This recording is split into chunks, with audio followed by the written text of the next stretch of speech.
Hi, everyone. Welcome to Silent Podcast, the Banker's Temple, a Deal or No Deal Island recap. We are recapping episode 10.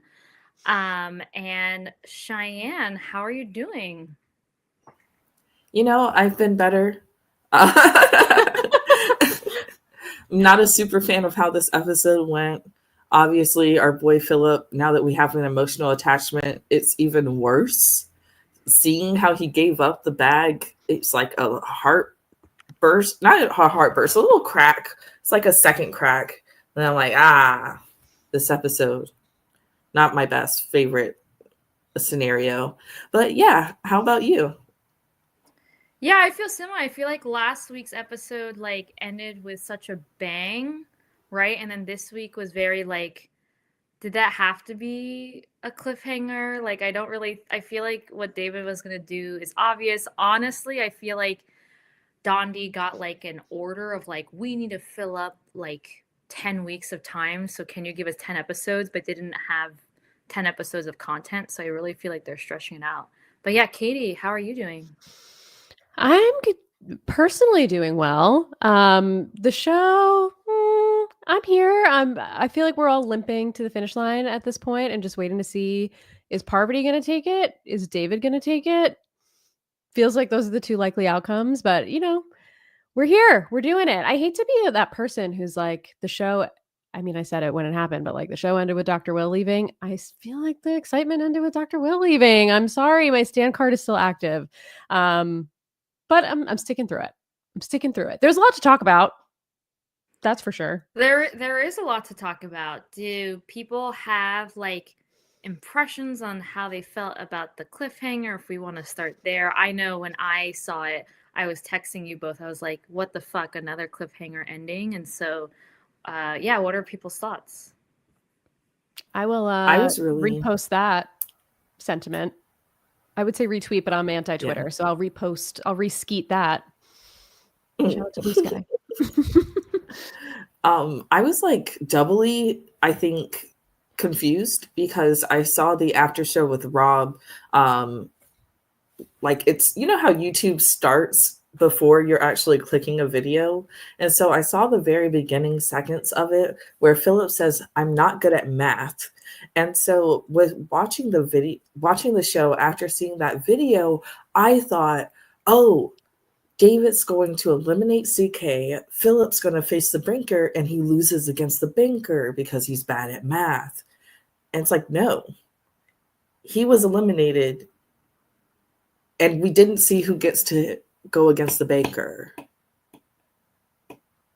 I just feel like a show such as Deal or No Deal Island, which is still relatively, kind of in its infancy. It's only in season 2. And, I, again, feel like it started off really exciting and then it's tapered off a little bit. It just feels like it's a low stakes show. So to deviate from the standard format of, what are they called? Whatever the missions are called in the show, excursions, to the strategy and then do the game of Deal or No Deal at the end. It feels like, how are we having a game of Deal or No Deal Island without the Deal or No Deal happening?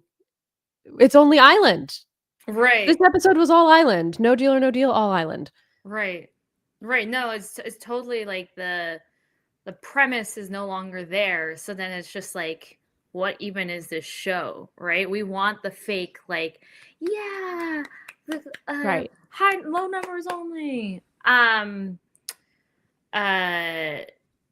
Yeah, so we Dixon just got eliminated. They're all back at the dinner table. They're all kind of having a memorial service of oh my god, my son is gone. Oh my god, my boyfriend is gone. Also now finding out that apparently Letty and Dixon have kissed on the bus on the way to places. There was actually another showmance.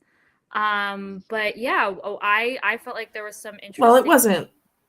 I hate to say it because Dixon is a man's. Oh, was it a girl's guy? Whatever she called him, but that was not a real kiss. Everyone was staring at them. It was very much giving kissing a sixth grader or something. It was just not very showmancy. It was almost awkward. It was a faux romance.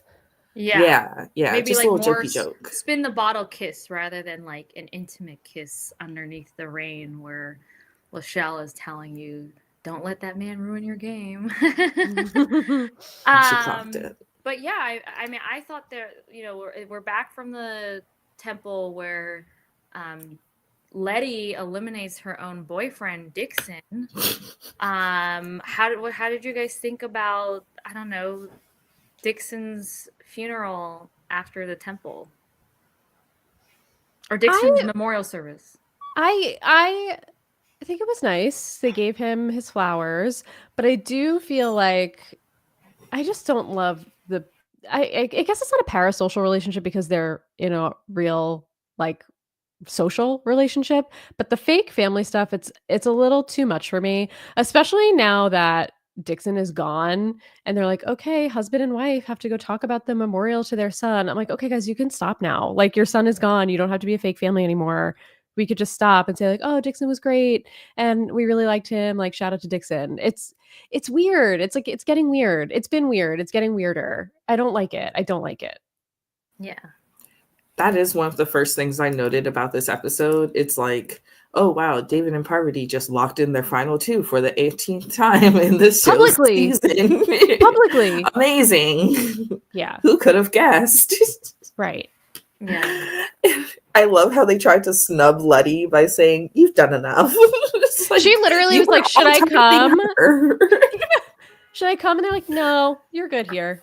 Stay here at the table. I think this is where it's just like, there's such a clear power dynamic because you totally could just not cock block, but you totally could just like block their conversations. Like, I don't even need to ask permission to come. I'm joining you guys, and there's nothing you guys can do about it. And like, why do you guys need the room to yourself to debrief when we just like so clearly know what you guys are going to talk about?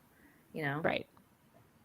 Yeah, it is kind of hearkening. Not that I want to talk too much about other shows, but a certain scene in episode 2 of this season of Survivor, it's like, what are we keeping it down low for? Like, Letty's very obviously the only one who's upfront about being against Parvati, which is kind of interesting, considering it should be Philip and Letty with CK in the middle, but secretly with Letty, whereas it's really like Letty, Parvati, and David, and then Philip and CK. Which I'm surprised CK is still here. You know, like when she went off on everyone and was being a complete terror, I thought she was gone. Well, in some ways, it's like, I don't know if like CK played like a game similar to Dr. Will, where it's just like you just blow up and explode and make your target so big, but then because your target's so big, no one wants to work with you. But then because no one wants to work with you, everyone wants to work with you because they think they can beat you. And so I thought it was really, I feel like in the previous episodes is very much like everyone hates CK, but now it's so clear that like CK was able to play both sides and how she kept emphasizing she was a gamer. But yeah, I don't know, Katie, what's your take on CK's game? I actually kind of like the Dr. Will comparison because I feel like that is, you know, it's not like for like, but I feel like something Dr. Will does really well is, you know, he comes in, he has a very big personality, he starts rubbing people the wrong way, but then people use him as a tool, or he lets himself be used, or he partners with people. He, you know, I think that's what CK is doing here a little bit, maybe not consciously, is just allowing herself in certain situations to be used as a tool in the game to get one or two people ahead at a certain time. So it's like, well, we can use her if we need her. We don't really know if we can trust her, but we know these people are coming for us. So like, there's only a 50% chance that she's coming for us. So let's use her. Maybe she'll be on our side this time. So I feel like she's made herself useful enough where people aren't necessarily coming for her. But I also don't feel like she's much of a threat. Whereas I think Dr. Will was a little bit more strategic. She's messy strategic. I think he actually had a point to a lot of the things he did. For her, I'm not so sure. What I think is like kind of understated is how amazing Parvati and David are doing socially without each other. Like we see a little glimpse of what Philip was talking about with David.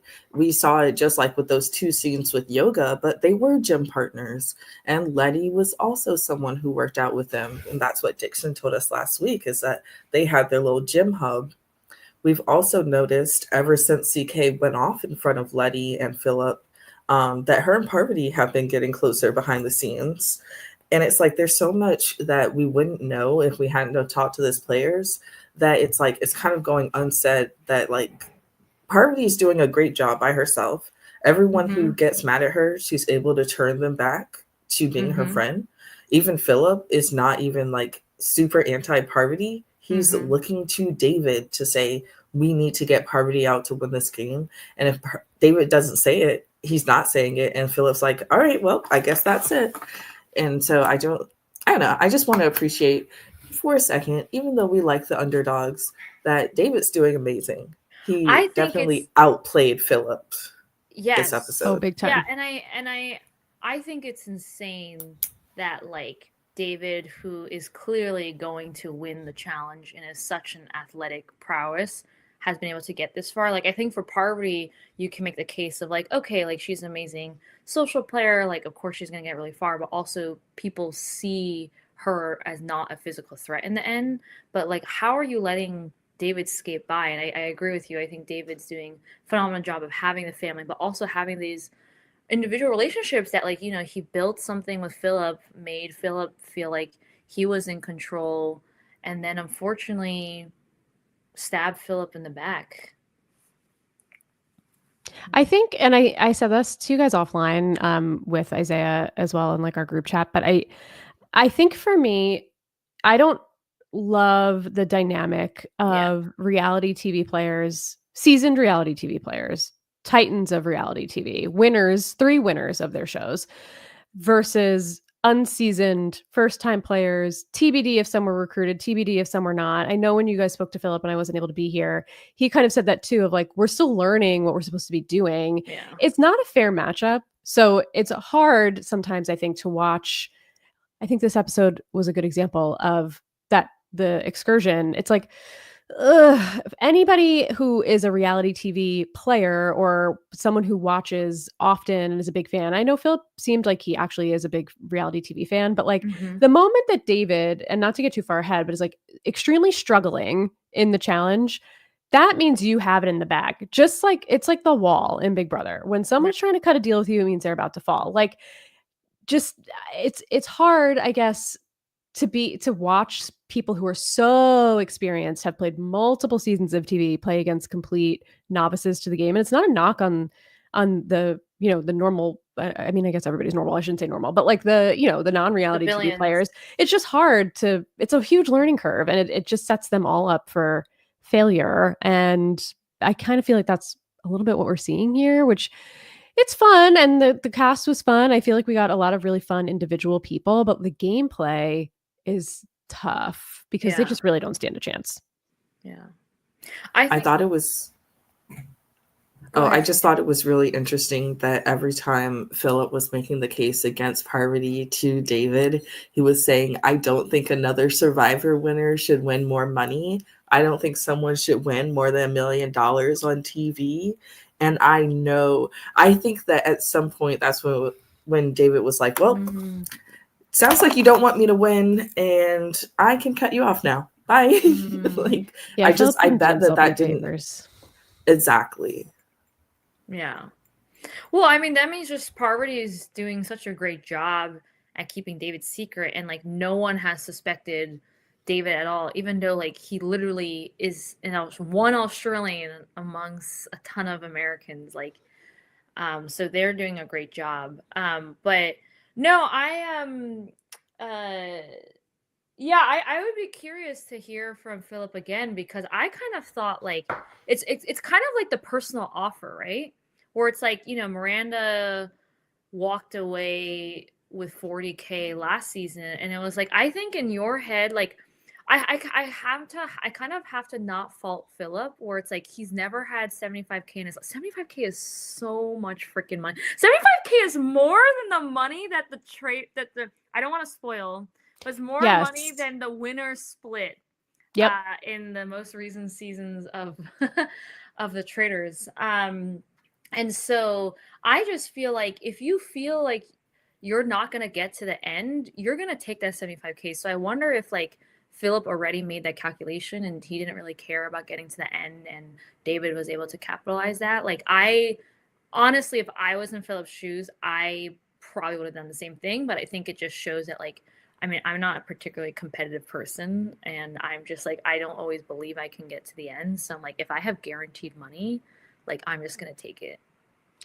Boston Rob said, and I watched this after show just to see what Philip's feedback was on this episode.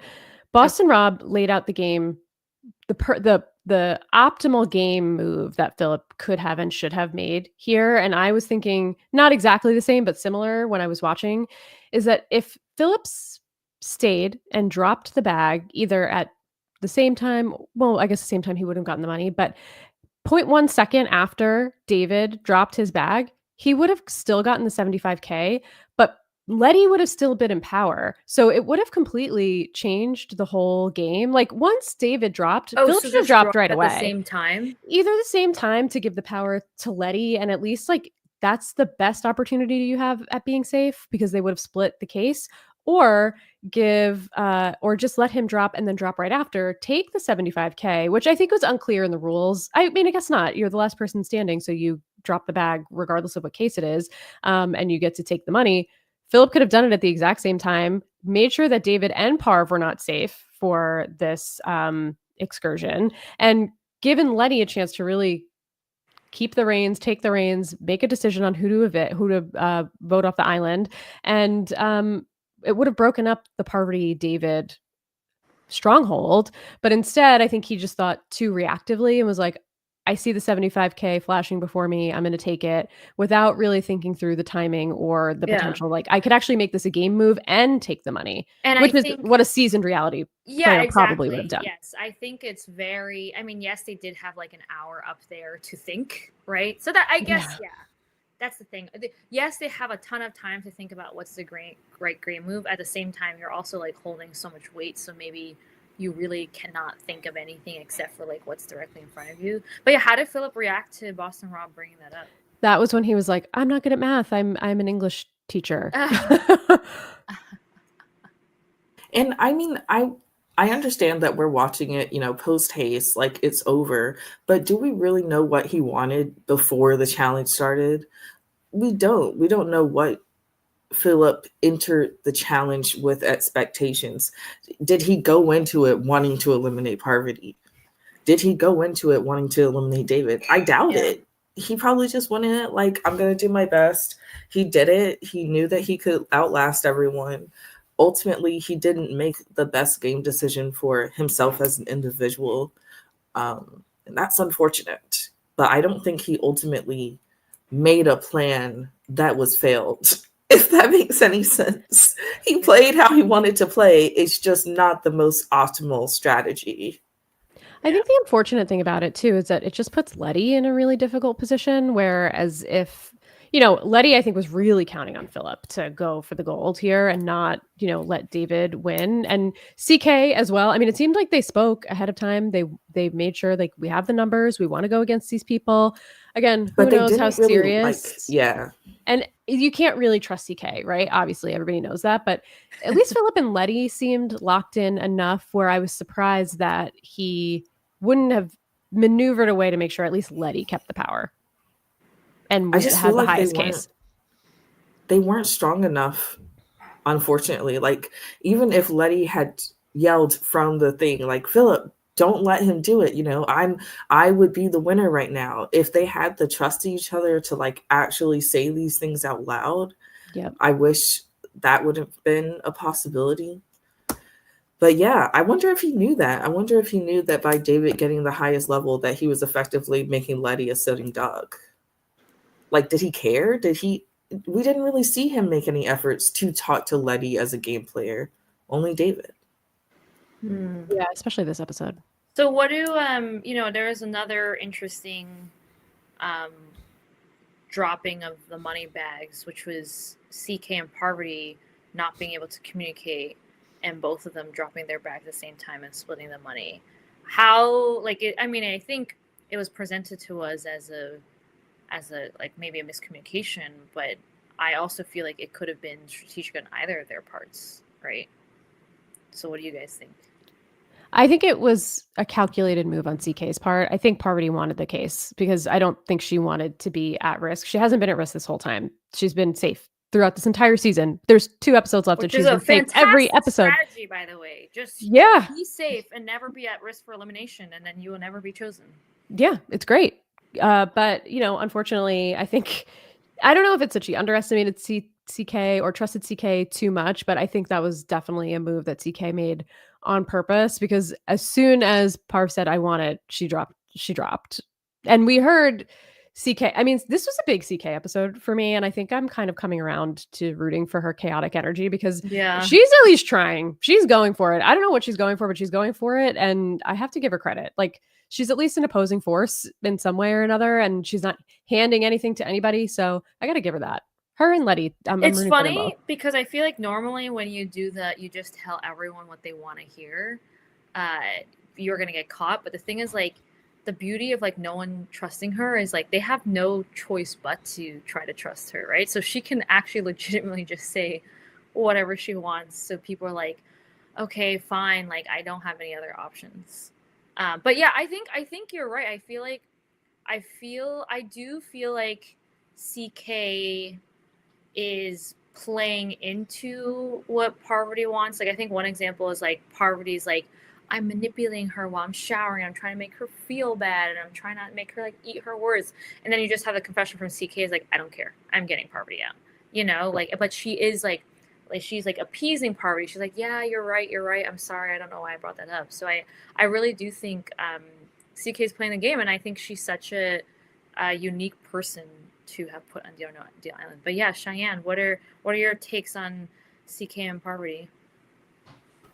It is interesting. I think they were trying to outsnake each other because, I mean, CK said it like kind of towards the beginning, like, if you want this, tell me. I don't want to split it. And it did seem a bit like as soon as she was ready to hit it, Parvati was ready to hit it. But ultimately, I feel like CK felt like, win-win for me. You're not going to be safe. So ultimately, I think that they were trying to outsnake each other. I don't know if CK did it on purpose, but I do know that she did not care as much as Parvati did. She was just like, damn, all right, well, back to Joe. Yeah. Are there any other thoughts on the excursion? Yes. Oh, sorry. Actually, I guess it was a little bit more of the aftermath. So, sure. Katie, No, go ahead. Go ahead. Oh, I was just gonna say generally, I like challenges like this. I like, I guess they're more endurance or, how long can you last? How bad do you want it? Like these are always very interesting to me to watch, especially once we get a chance to see how long they're actually standing there. Like I will take this any day over running through a jungle, swimming to something, putting a puzzle together. Like I enjoy just watching these individual types of challenges where we get to just see people get pushed to their limits, but not in like a negative physical way. And I also thought David, I don't know what you guys thought, but like David was struggling immediately. And I'm like, you're the biggest dude here. And I understand it's part of their body weight, but it's only a quarter of their body weight. What is it, like 60 pounds for him? Can't be that much. I definitely think he was over exaggerating because like towards the end there, you can tell when someone is like, well, okay. I've just seen it in other Big Brother players where they make a big noise, they make a big fuss, and then they outlast everyone, especially older contestants. And so considering David's background and knowing how people react in these kinds of challenges, I definitely would not underestimate that he was just legitimately struggling. I think he was letting out how much pain he felt, whereas most people try to be stoic. I think he knew the advantage of just expressing everything out loud. So you think, interesting. So you're thinking most people probably hide how much they're struggling, and he's not hiding how much they're struggling, and that way you think that was able to help him emotionally manipulate Philip from dropping. And also kind of, I mean, he kind of said like, I need Philip to feel like that he's the hero, right? That he's saving me. So maybe he's over exaggerating how much he was struggling. So then Philip can be like, I've swooped in and I've helped you and because I let you get power, I trust you, and you're gonna keep me safe. But do you think if Philip was able to hold on a little bit longer, he probably could have waited for a case that would have been more money, right? He didn't have to drop for the lowest case, right? Yes, he did definitely not have to drop for the lowest case if he could have held on. But I think at that point, that had to be really difficult because I'm sure Philip's weight was similar to what David's starting weight was. I would assume they're similar body weight. I mean, maybe David weighs a little bit more, but then he got David's weight, CK's weight, and Letty's weight in addition to his own weight. So that Parvati point, gave I it think, to him too.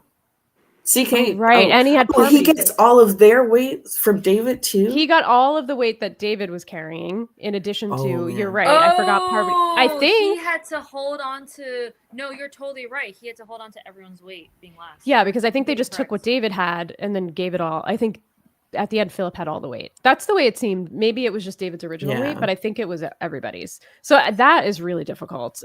So it's unfortunate that the next case after the highest case is the lowest case, but that's why he should have dropped right at the same time as David. They would have split the damn case. I think there's like a kind of force field of safety that you feel when you are the most seemingly physical adequate in a challenge, you know, of that I can outlast anyone here, so I'm safe, even though that's not really how Deal or No Deal works. Right. As we've seen. Right. Yeah. Another thought I was having is afterward, it's so weird how CK tries to talk to David and Parvati about the mistake they made. Yeah. And they were just acting like she was annoying, crazy, stop bringing it up. It's like, do you think they doubted her at that point and just didn't care? I think they're just over her. Like, if that's what it seems like. Yeah, like, it's interesting because I feel like in the scenes where it seems like she was playing all sides, it seems like they were really into and listening to her. But I feel like afterwards, maybe she's just anxious. She's just anxious, and then when she's anxious, she's just like dominating the conversation. And it was kind of almost like, it almost seemed like CK was acting like the one that had power, and like I just think that she was probably just rubbing David and Parvati the wrong way. David's eye rolls were apparent, very apparent, not hidden whatsoever. Yeah. I can't believe he didn't eliminate CK. Like, every totally red agree. flag was there. Yes. But I guess he was like, I can beat her. Yeah. No, I mean, oh yeah. Here's the thing, David, with you and your harem of girls. Like, how do you feel that you got to the end because you defeated a bunch of girls, right? Sorry. No. I kind of like the Jumanji-esque of some of the challenges. Like, just going back a little bit, the how much do you want it competitions and the strength competitions are cool, but the find a puzzle and bring this back, and I don't know. I like the journey through the trees. Yeah. I don't mind it so much on Deal or No Deal Island. I think I'm oversaturated with like swim here and pick up this thing and then puzzle. Like, I'm like, okay, I see it everywhere. I'm good. I feel like these other like endurance-y ones we don't get to see as often. But Deal or No Deal Island, I feel like gives us a little, like, it's different enough where I'm not burnt out on it yet. I wish there were more Indiana Jones stuff. Cheyenne, you already touched upon this because you're talking about the post-excursion conversations, but I wrote down, like, I was really fascinated. Well, I guess there were conversations between Philip and David, but I was really fascinated by just like Parvati and CK's dynamic. Like, I don't know. I know that Parvati's like one of the greatest reality TV show stars anywhere, but I also feel like it's easy to tell when Parvati is like playing an act and not when she's being authentic. Like, I just felt like how she was acting in the shower, it was so clear that she was just like playing a character and trying to like manipulate CK, and it was not at all like authentic to who she was. And I think I don't think CK fell for it, but I just thought it was no, I felt like CK was being smart of like, I need to tell them that I'm going to eliminate Parvati so I don't even go up because she just doesn't want to play the banker anymore. But yeah, I don't know. It was such a fascinating scene. I generally like Parvati. I'm not Parvati's biggest fan, but I like her. I enjoy watching her Yeah. on TV. I think this show has given me Parvati in a different light that I'm not really used to, and I don't really know how to take it because I see what you're saying, Julia. I feel like there are parts where she's playing a character, and we've talked about this in past episodes too, where Dr. Will like so clearly like got under her skin and she couldn't like she was rattled by him, right? And he made her just show all of her emotions whether she wanted to or not. And I'm just not used to seeing this version of Parvati necessarily. Like to me, she always feels like she's in control. Yeah. And in this show specifically, which feels like probably significantly less stressful than any of the other shows she's competed on, I feel like we're seeing her crack a little bit more. And to your point, how much of it is a character, how much of it is real? And I don't know, but I'm watching her, especially in the shower when she's like mocking CK's voice and like the stuff she was saying to Philip about like that guy bullied you. I'm just like, what's happening here with Parvati? What are we seeing here? I don't really know what the goal is by just pissing everyone off. Yeah. I think there's like two layers to it. Like on one hand, she's bluffing with CK. I think they're both trying to like play chicken with the banker because neither of them want to face the banker. So they're like, I want to look suspicious to you so that David doesn't put me in the banker spot. Ooh, I'm going to make you think that you should go in so that I don't take you out. Ooh, you know? On the other hand, I think Parvati is doing a bit of what David was doing during the challenge. I think that having David is a security for her to the point where she's able to outlet more emotions and feel safe while doing it. I don't think any other game she had that comfort in someone else in the game. Yeah. Does that make sense? No, I mean, no, you're right. Parvati is very, very loyal. And it was funny because I think when David was like, you know, friendship means a lot and I'm so sorry I have to do this and I hope it makes sense. Like, you know, they almost did a fake out. It made you think it was Parvati as well. And I think David is known for being really cutthroat, right? He's known for like siding with the woman and then slitting their throats afterwards. So I do think he has the capacity, but it really does seem like the two of them have such a final bond, right? Like as you guys said, that they're just reaffirming their final two for the 18th time. And I think it's a good deal for David, right? But I don't know. I think Parvati does need to be considering her options on who she needs to go to the end with. I think Parvati's giving David a little too much power by keeping his secret a secret. I don't know that that's benefiting her other than keeping David safe, but we're to the point now where you're about to be in final 3. And I do think, and again, I haven't watched season 1, so I don't really know how the finale typically goes. I don't know what types of excursions there are, but I do think Parvati stands a good chance. I mean, she's no slouch physically. She even said today she's an endurance beast. Like, again, I don't know what the final excursion is going to look like, but it's not necessary. I feel like her and David have done an equal amount of heavy lifting in the challenges. It hasn't been David 100% of the time and Parvati just riding his coattails. Like, they've been even. And I feel like she's almost giving him too much of a leg up by not exposing his secret and putting them on an even playing field, or at least making himself a bigger threat than she is. Because right now I feel like she's being seen as the bigger threat because she's the Survivor winner and we got to cut Parv. We got to cut Parv. She's been safe this whole time. Why continue to let David fly not under the radar, but like have this huge secret that would turn everything, especially at this point? I don't know. Maybe she'll expose him next week. Who knows? I hope she does. Yeah. Like, you don't think she's going to expose him? I hope she does. So one person I realized we have not talked much about, but I just feel like, I mean, I guess she hasn't really been too consequential in this episode is Letty. Right? Like, you know, Letty makes a calculated risk that the money that she drops for is like high enough.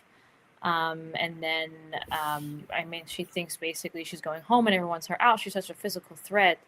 But yeah, what are folks' thoughts on Letty this episode? Maybe Cheyenne?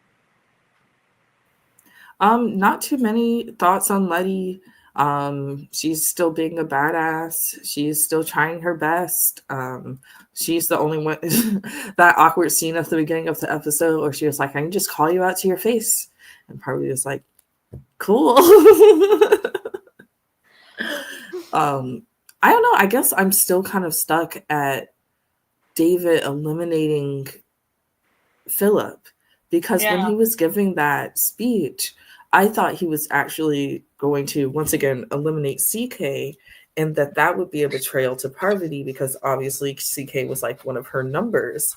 But in my head, once again, I was thinking that if David sent Philip to the banker, that he would lose and Parvati would be safe. I really thought that David was going to say, for the best of me and Parvati, CK's got to go, Philip's got to beat the banker. Oh, because CK has beat the banker twice because she works in finance and is a poker player. Meanwhile, Philip is like not good at math, self-reportedly, and an English teacher. That's actually such a pretty bad under pressure. Yeah, that's a really good point, that CK probably could have won against the banker. Wait, but then because CK is most likely going to win, you want to get her out, because if she's at the end, she can probably win against the banker, right? Like, people are thinking, David's thinking so much about who's a threat in the challenge, but not even thinking about who's a threat to, I haven't seen the ending of season 1, so I don't even know who gets to play the final case. But that's such a good point. Wow. Yeah, Cheyenne, I agree with you. I feel like the Philip elimination here is such a bad play for David, specifically because like the devil you know is better than the devil you don't know, and you know who Philip is. He's very intentional. He does what he says he's going to do. He wears his emotion on his sleeve. You know, he's predictable, not in a negative way, but like, you know what you're getting with Philip. And David put in work, clearly false work, on Philip this week, and he could have used that to his advantage, but instead he did all of that for seemingly no reason, where CK is an unpredictable wild card. You don't know what she's going to do, and she's beaten the banker 2 times and knows at least what it feels like to be up there, has made the hard decisions before, has gotten like a vibe of what it's like, where Philip would be like a deer in headlights up there because he hasn't had to do it yet. It feels like this was a really bad game move for David. I totally agree with you. And I don't know if it's like under the suspicion that maybe CK and Letty are still going to go against each other and CK will get rid of Letty, but like CK literally told Parvati she's getting rid of her. So I mean, what more do you need to know that that's going to put Parv at risk? Just weird decision making. Do you guys think that he's going to send Parvati to the banker? I think so. I feel like he should. I think he should too. He should, because I just think that CK is likely to win again. But then... and then she would send out Letty? No, I think she's sending out Parv. Oh. If Parvati wins. Parvati would eliminate send Letty. CK. Oh, yeah. Yes. I mean, we've moved on to the Banker's Temple. We've already talked about David eliminating Philip instead of CK and how he should have eliminated CK. And I guess we've talked about how he's probably going to choose. Yeah, I guess who do we think he's going to choose? He's probably going to choose Parvati over CK. Do we think Parvati's going to win? I mean, she's never played. I feel like I don't think she's actually faced any adversity in this game, right? She's just been safe and sitting pretty, and I actually don't know. I feel like Parvati does perform well underneath pressure. I'm remembering like when she had to poison Ekansu.